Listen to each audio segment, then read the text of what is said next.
we're back. We had a little power failure, so Ash, don't do it again. He kicked, there's a plug under there and he kicked it. All right. Anyway, please proceed. Okay, so Martin County's public transit system is partially funded by a Federal Transit Administration grant that must be applied for each year.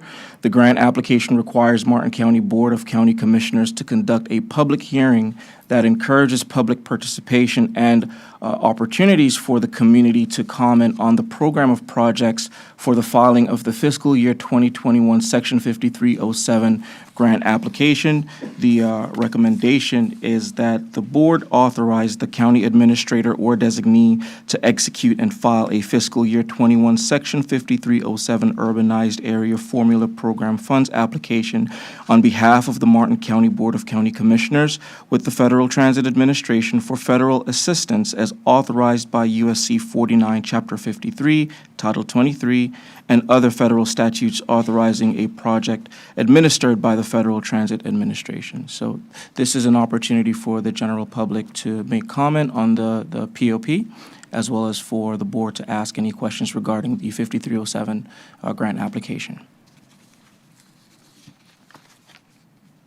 You done? I'm finished. Okay. Any questions for Ash, staff? If there's no And do we public have comment, any? I'll move staff's recommendation. Do we have public comment? Seeing none. Okay, we have a motion by Commissioner Hurd, seconded by Commissioner Smith. All in favor? Aye. All opposed? Motion carries unanimously. That was quick. Thank you. All right, Office of, Department Number 1, Office of Management and Budget items which require board approval. 17 of them. Oh, my gosh. By Stephanie Murley.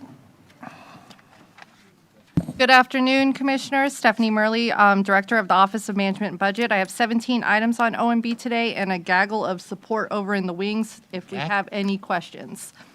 Our very first item is You look like a permission. community choir. Yes, I do. Sorry. Yeah, please don't make them sing. The first item is a permission to apply for the fiscal year 2024 Florida E911 state grant for smart transcription. The Martin County Sheriff's Office is requesting a grant in the amount of $47,869 for geospatial routing of wireless 911 calls. There is no match required. Sold. The next item is a permission to apply for the fiscal year 2024 Florida E911 state grant for call taker console refresh. The Sheriff's Office requesting a grant award of $452,890 to remove current consoles and install 25 911 call taking positions, providing emergency communication staff with support and operational equipment, and there is no match required for this as well. The third item is permission to apply for the fiscal year 2024 Florida E911 state grant for the Geographic Information System Data Services. The requested grant award is for $350,523 to bring the county's GIS data to 98% accuracy level and to provide quality control checks on GIS data to measure GIS data quality. There is no match required on this one as well.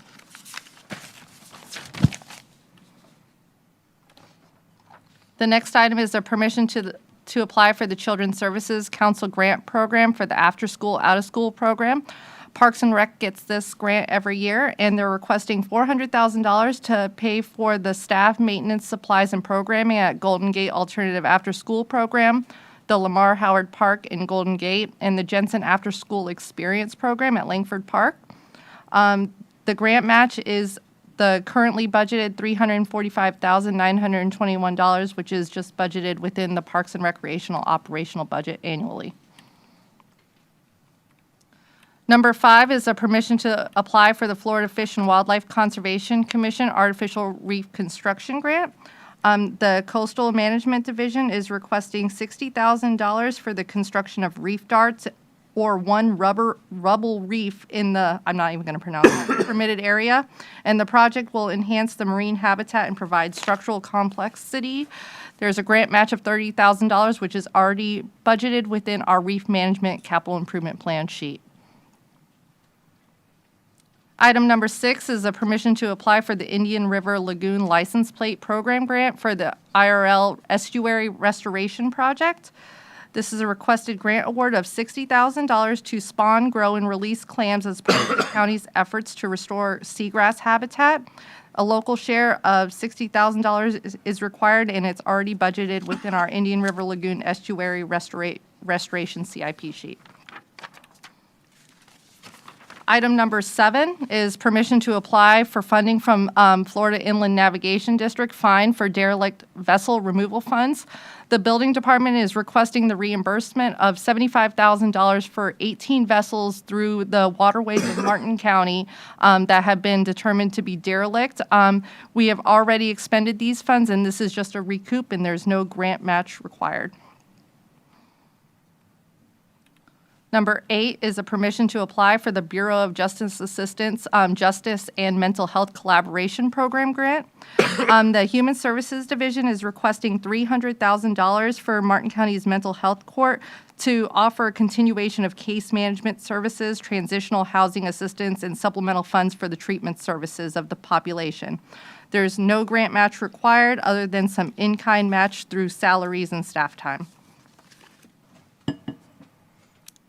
Number 9 is a permission to apply for the Federal Emergency Management Agency Assistance to Firefighters Grant for equipment. The Fire Rescue Department is requesting $113,460 to support the equipment needs of aging nozzles and a standardized fire hose and acquisition of new EMS training tools.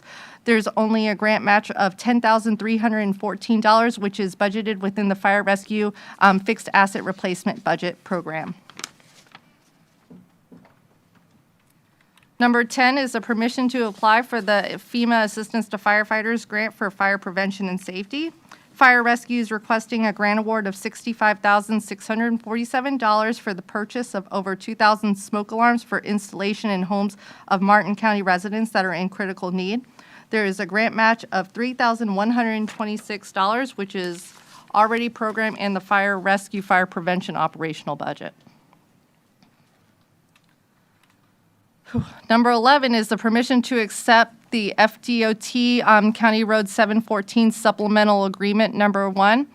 This is actually a reduction in funding for construction and CEI services by $452,000, which also reduces the grant match, and there is no other information other than the construction costs have come in lower than anticipated. Number 12 is a permission to accept the fiscal year 2023 state-funded emergency preparedness and assistance grant. The Fire Rescue's Emergency Management Division has been awarded a grant award of $29,400 for the accreditation program for the Emergency Management Office that's designed to establish and maintain quality standards by insurance compliance with criteria, and there's no match required for that as well.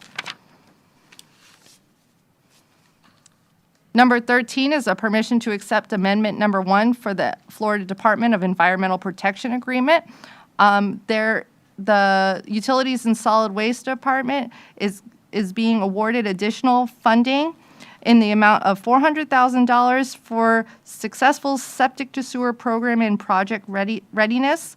There is already a required local match of $1.3 million budgeted within the Utilities Connect to Protect CIP sheet.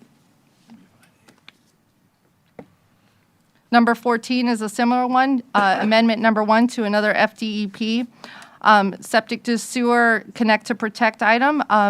Utilities is being awarded another $937,000 for this program, and the match is already programmed within Utilities Connect to Protect CIP sheet. Number 15 is a permission to accept the State Housing Initiatives Partnership SHIP funds. The Human Services Division is being allocated $1.8 million to assist qualified, very low to moderate income Martin County households with housing rehabilitation, home demolition and replacement, emergency repairs, down payment assistance, sewer and water hookup, and rental assistance. There is no grant match required. Number 16, we're actually doing a permission to award money for the Martin County Deployment Grant of the American Rescue Plan Act, the ARPA funds, for broadband infrastructure program to Comcast. Martin County has awarded the deployment grant for $1 million for funding for internet access in areas that are currently underserved or have no internet access from the American Rescue Plan Act allocation as previously awarded by the BOCC back in 2021, I believe. Stephanie, would you pause there for just? Yes. Yeah. So is Martin County going to install this? Are we awarding the contract to Comcast, AT&T? Where is it going to be? Good afternoon, Commissioner George Stoke, Assistant County Administrator. This was publicly bid between companies. Comcast was selected. They were the lowest, or I think they might have been actually the only one that submitted. I'm not exactly sure. What will happen is this will be installed in the Palm City Farms area along Citrus, south of Martin Grade, north of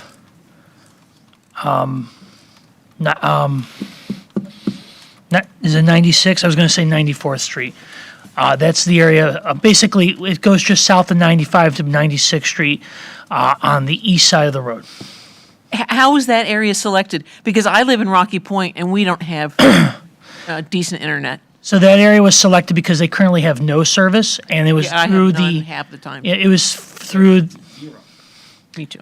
It was one of that area was identified by the Federal Communications, FCC, I don't know what the other C is, as well as the state of Florida. And the reason we had to re-advertise it was because the state of Florida was quicker to issue their grant for the west side of the road. So we then were supplementing the east side of the road because those individuals in those neighborhoods have no internet service. And Ms. Murley, going back to numbers 13 and 14, the DEP grants, I'm so pleased to see those. Who applied for the grant? Utilities? Utilities, yes. So those go to the actual final step of connection. And Sam's here if he wants to chime in, where the actual final step is to abandon the tank and get everything hooked up. So they already had the grants for that. This actually extends an existing grant to add more funds to it to continue. I think you had almost 2,000 properties that were eligible for this, so a total, or 1,700, something like that. Fantastic. I'm glad to see that DEP still has confidence in us. Yes, they do. That was good to see. Thank you, Commissioner. I was glad to see that. Thanks. Thank you. I have one more item. The very last item is a budget resolution to allocate additional revenues and expenditures for the Sailfish Sands Golf Course, Hitting Bays Bar and Restaurant. At the time of the fiscal year 2024 budget development, the operation of the restaurant and Hitting Bays was new to us, so we didn't know exactly how much it was going to cost or how much we were collecting. So after some reflection on how the golf course is doing, we have now decided to increase the budget for that operation within the golf course by approximately $1.1 million. And I'm happy to say the golf course as of today has seen a net profit of approximately $820,000 to the good. So it's self-sustaining, and we would really love to get this budget in there so they can continue to rock and roll. Excellent. Okay, And that's it. all right. Any other questions? Seeing none. Move approval. When he grits his lips like that, it's like, no, further said. Oh, did somebody? Okay. We have a motion by Commissioner Heatherington, seconded by Commissioner Smith. All in favor? Aye. All opposed? Motion carries unanimously. Department number 2, contracts that meet the threshold of the Board of Approval of $1 million or greater. Christy Brotherton. Good afternoon, Christy Brotherton, Chief Procurement Officer. I have 3 items for your consideration today. The first item is a contract award for the Harbor Estates Gaines Avenue Area Water Main Extension Project. Staff is recommending that the board award the contract to the lowest responsive and responsible bidder, which is Jamie Underground, in the amount of $1,444,778, and move that the board authorize the county administrator or designee to execute all documents related to this request. Do we not have a mouse up here? Hold a pause there for just a sec, I please. closed my iPad, but there was a bidder that was lower. So do we apply a local preference to that particular? We do not. Just because curious, we there was, have grant funding tied to it, so we do not apply local preference programs. We're not allowed to. because they were technically the second, at least on the bid tab. For this one, no, the reason we didn't go to number one is the low bidder was non-responsive. Okay. Donna, can you scroll down? I don't have a mouse up here. Thank you. Number two, we have tree pruning, removal, and installation. This is a continuing services agreement with a maximum not to exceed value of $1 million and a maximum not to exceed term of 5 years. And staff is recommending that the board award the contract to the lowest responsive and responsible bidders, which are all Florida Tree and Landscape, Sherlock Tree Company, and Tri Brothers Tree and Landscaping, and move that the board authorize the county administrator or designee to execute all documents related to this request. And the last one we have is a contract change order for our Bathtub Beach Sailfish Point Nourishment Project. The purpose of the change order, can you go up a little bit, Donna? Thank you. There was some unforeseen wind and wave events that occurred after the project contract award, which has been a significant increase in sand loss within the project area. This necessitated an increase in the project's dredge quantities from 215,000 cubic yards to 275,000 cubic yards. The amount of the increase is $1,095,879.52. And staff is recommending that the board approve change order number one to Atlantic and Gulf Dredging and Marine LLC in the amount of $1,095,879.52 and move that the board authorize the county administrator or designee to execute any and all documents related to this request. And that concludes this item. Move staff's recommendation. We have a motion by Commissioner Hurd, seconded by Commissioner Smith. All in favor? Aye. All opposed? Motion carries unanimously. Thank you. Excuse me. Now, our last item is Department 4, discussion on Martin County Wellness Clinic location. Mr. Matt Graham.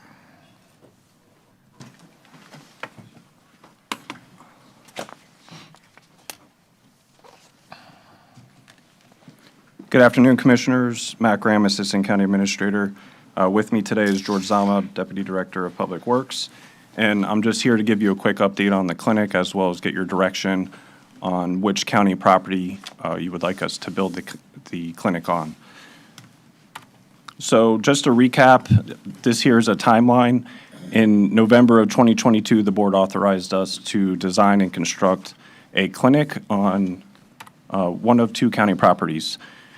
So if you look here at the map, site option number one is the parcel or the property located next to the building department. And then site option number two is located right out in front of the Fire Rescue Fleet Maintenance Facility and just east of Sailfish Splash. So just going back to the timeline, we did an RFQ for the design in May, and that was awarded to Saltz Mickelson in December of 2023. And then they most recently gave us their recommendation on which location to build on. So this is another view of site option number one. This is the one next to the building department. And then site option number two, again, next to the Fire Rescue Fleet Maintenance Facility. So in their site evaluation report, there was really three things that identified and what they came to their conclusion with was the site preparation, the open cut. So on option number one, that's the one next to the building department, there's about 400 feet of open cut, whereas in option number two, there was only 40 feet of open cut. For the utility connections, there was longer pipe runs required on option number one. And then for environmental, Option number 1 did have some wetland impacts, and on option number 2, there was only surface water, and that wouldn't be impacted based on where they plan on constructing the facility.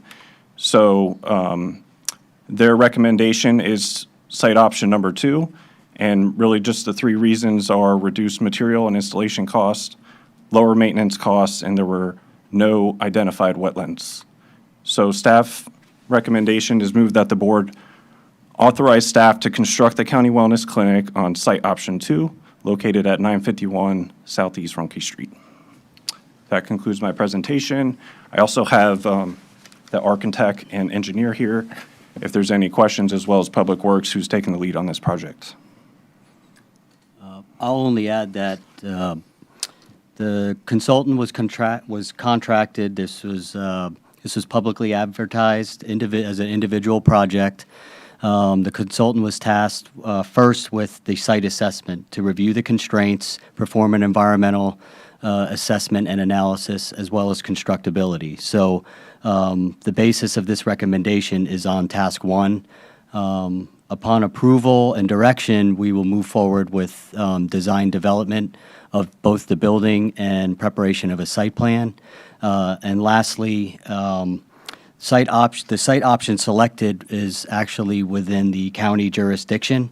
The other site adjacent to the building department is actually within the city of Stuart, and does lie within an existing dry detention area, and it does have a flow-through easement. So those were just some of the other constraints that were involved. Yes, sir. Just as a quick reminder that in the clinic, having our own clinic does save the county quite a bit of money, but the other thing is that in this particular operation, we're continuing conversations with our sheriff's department, and at this point in time, we're looking at this would be a shared facility by both Martin County employees and sheriff's employees, including all of our fire rescue staff. So that's obviously gives us a scale of a greater scale to save funds in the future for our county. Commissioner Smith. Now, can you go back to the first slide that showed the overall aerial? So your choice, your preferred choice is site option 1? Site option 2. Site option 2. And that's adjacent to the fire rescue maintenance facility. Yes, sir. So I've not been a fan of either one of these sites for a bunch of reasons, but nonetheless, for expansion purposes for where that's built, I know that I'd be putting this right adjacent to that if we ever had the reason to expand fire rescue site. Regardless of what the constraints are on the secondary site, I wouldn't want to box in the ability of fire rescue to expand if we were to do that, because I can see that'll be the next conversation. Oops, we didn't plan right. We got to expand, but now we got to move off this site to a whole new site because we don't have enough room. Understood. This site is a little over 3 acres, and we really only need 2. So we do have potentially capacity for expansion. We don't know what the needs are of fire rescue. There are also other dry detention areas in the northeastern section of that parcel, which would be to the west of the existing maintenance facility. That we could potentially relocate. There's that triangular piece to the north. We also understand that there could be the potential for expansion of the water park, but we do have options. Yeah, but for those obvious reasons, that's why I wouldn't go there. I like number 1. If we ever expanded the water park, and then you got to look at parking, if you've got an expansion of fire rescue, you're hemming yourself in, even if you leave yourself an acre. I mean, it's like, okay, I don't know that I'd do that, but that's just my opinion. I'd Counts. choose the other side if that was mine. Commissioner. Yeah, move staff's recommendation for site option 2. Commissioner Campy. For similar and additional reasons, with all due respect to the folks that did the work, I would have chosen site number 1. as Mr. Zama said, you only need 2 acres for the building. Site 1 is 2 acres. You're basically diminishing the 1.5 acres that are left on 3. I think having it over there by the building department, the health department, the property appraiser, utilities feels like a little more of a campus than putting it up there. Either way would be fine, but I was going to not say anything, but if there is an expansion either of the park in the future or of our fire rescue, which even when they built that, it doesn't have a tremendous amount of, not building-wise, but property-wise for facilities. Either way, I'm okay, but if you were asking me my opinion, I would have picked 1. Commissioners, we can certainly go with site option 1. There's benefits with both properties, so whatever the board desires, we're willing to make it happen. What does George Zama want? Well, you know,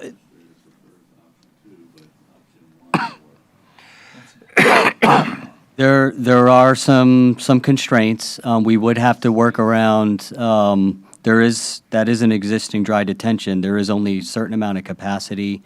We do have our civil engineering consultant here that can further expound on that. The building department is also looking to expand a facility, and that would reach the capacity for the detention area. So we would have to, not to say that it can't be done. We can engineer our way out of anything. It just takes money. And we can introduce WGI, the subconsultant and civil engineer. Adam Schildmeyer with WGI. Yeah, again, we did the analysis for the environmental, the civil engineering, the public works. Come in closer to the microphone. Yep, gotcha. Standing too tall over this. And again, as staff has eloquently put it, again, site option 2 did make more sense. Site option 1, you're reducing the capacity of the existing dry detention area by filling that in. As Mr. Zama pointed out, the flowage easement does go through that same kind of area in the back of that existing detention area. And our environmental team, when they went out, they looked at that detention area, and there was some wetland species that were growing up in the detention area because it's kind of cut a little low. Second Commissioner Hurd's motion. So Second credit. side option 2 seems to be a little more, there's less hurdles, it does appear. When Go back and tell your bosses you twisted our arm. Mr. Donaldson, did you That's an have? old light. That's an old Light? light, yes. Okay, thank you. Commissioner Heatherington. I was going to say at face value, I like site option 1 too because of the proximity to the building department and some of the other departments.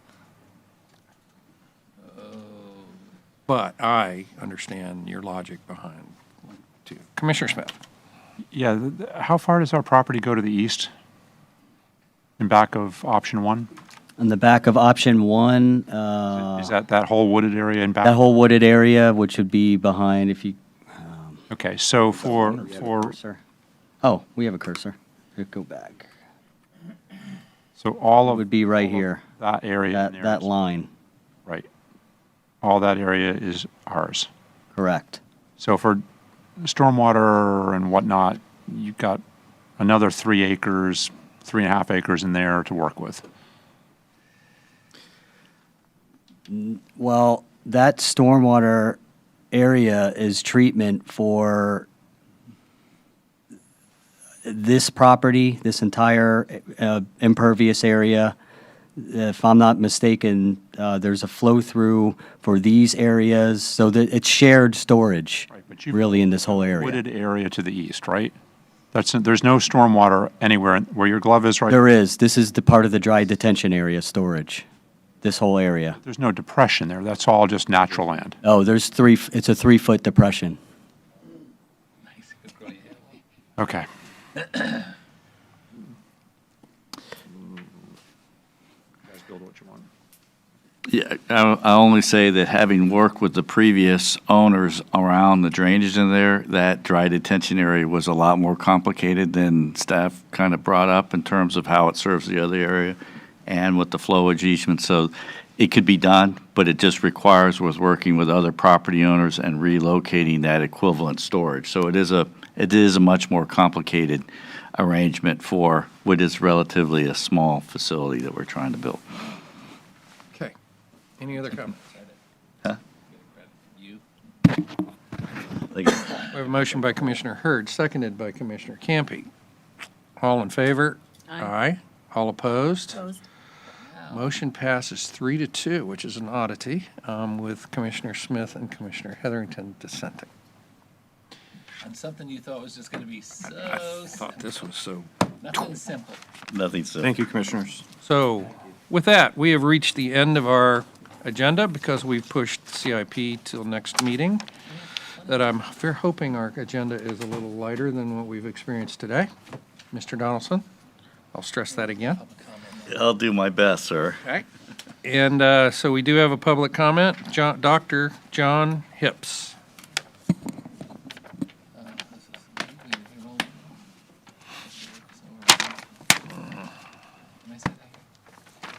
I don't know about you guys, but I'm exhausted. I've been here all day listening to everyone. It's been very enlightening. Thank you very much. It's been really helpful. When I came up here this morning to talk to you, if you recall, I recommended a moratorium on all new PUDs. I knew that was going to be unrealistic. But my point of saying that was that we have so many projects on the book, and so many of them have not been implemented yet. And I fear what the county is going to look like once it's all implemented. I have been a resident of Martin County since 1973, and I'm concerned about the quality of life here. So today when I heard about Calusa and the ranch, these were projects that I didn't know anything about. And I listened to the people speaking, and I heard you all, your comments, and actually they sounded really good to me.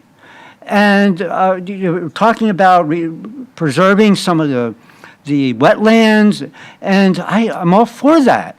I guess my concern is, are the developers really going to do what they said they're going to do? And I'm going to give you an example. I live in South Stewart, and when I drive down Cove Road, I see entire ecosystems, trees ripped up, and the pavements of concrete that just has changed the face of Cove Road. One project in particular is at the Cove Road intersection of Willoughby, and that is a crime against humanity. They ripped out all those trees there, and the ecosystem. I didn't think they could fill in wetlands, but it looks like they did over there, and it's frightening. It's just disheartening to see that, and so I'm just asking that we just try to be careful and make sure that the staff is on top of this. That we just be careful with our development. Now, I'm a real estate investor too.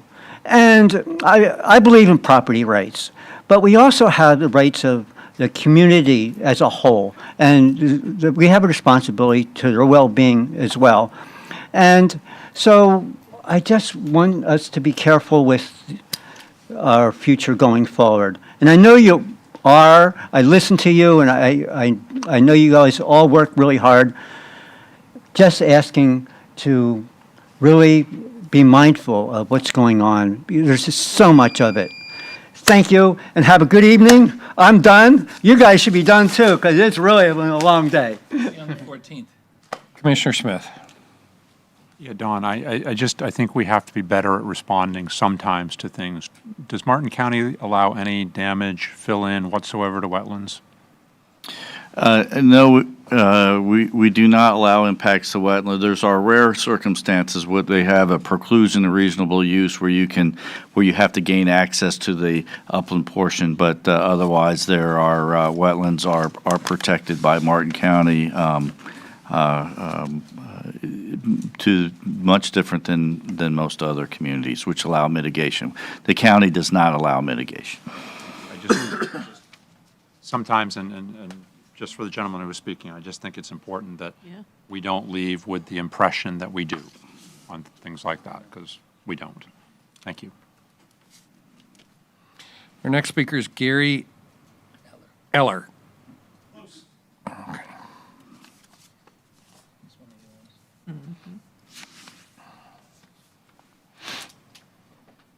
Thank you, Mr. Chairman. Gary Erler. At the last County Commission meeting, date April 9th, I mentioned that the Salerno community and the NAC were not being heard. We had zero input on the Upland facility.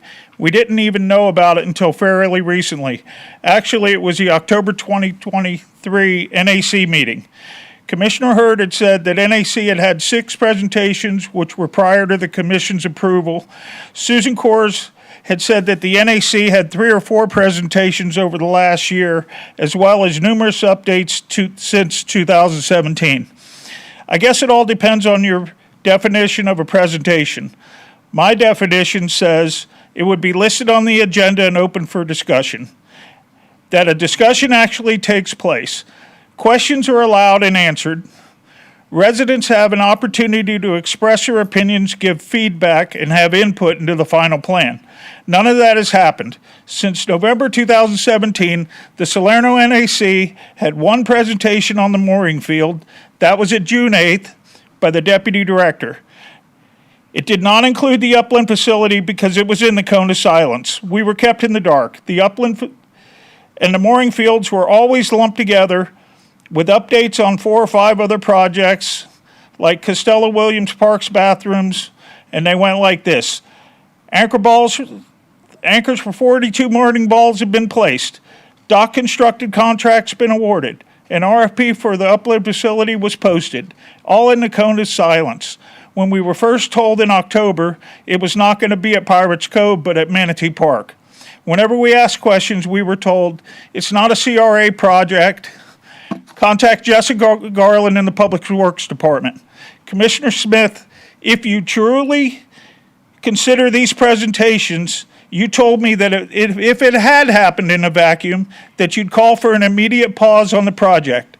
We were kept on the outside of the decision-making, and it certainly feels that it was in a vacuum.